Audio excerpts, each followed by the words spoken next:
This is the Lo-Fi Loop Junky. Low fidelity looper. It records up to 20 seconds in a pseudo-analog fashion. In fact, it sounds so analog you'd think that it's a terrible cassette recorder, maybe your dad's old 8-track. It also has vibrato. There's depth and speed controls for the vibrato of the loop itself.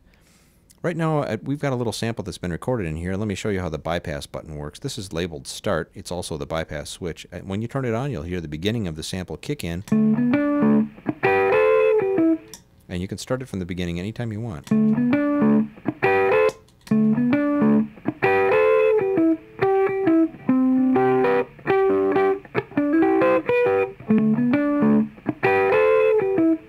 Now, there was a bit of a bad seam there, but you could hear where it kicked in and did the loop again, and when it did, there was a little red flash there. We'll see that again soon.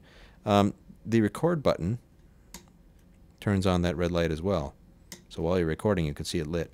If you go over the 20 seconds, the red light goes out. This is a safe switch, which lets you save anything you've recorded in it that you really like, and you can actually put it in safe mode so that it won't record.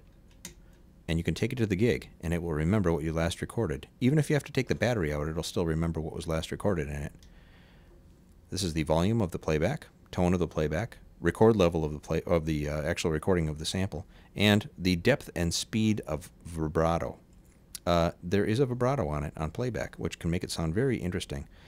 Let's try recording something at a higher range in the guitar so we can hear the sort of music box quality you get from the Lo-Fi Loop Junky.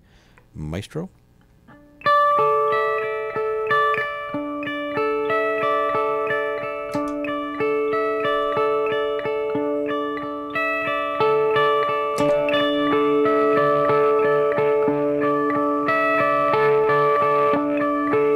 Add some vibrato to it, crank up the depth.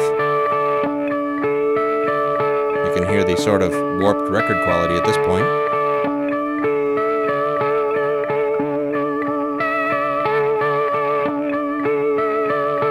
And if Eric would care to, he could play something like a bass line below it.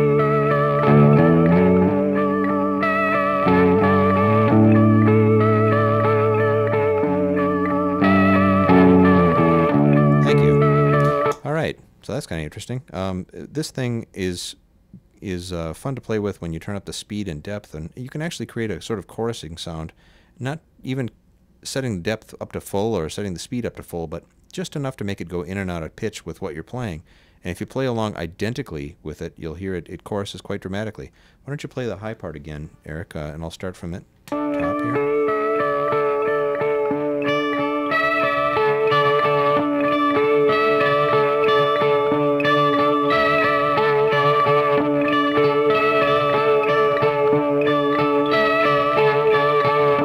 You can discern which one is the real one and which is the recording quite easily with this. If you don't like the detail in the top end, you can make it very dull, which makes it even easier to hear what the original guitar sounds like. When it's in safe mode, it's impossible to record. And just to be dramatic, I'm going to make a popping noise here.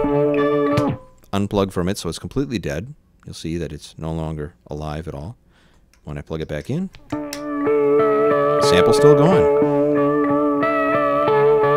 So that's the Lo-Fi Loop Junky.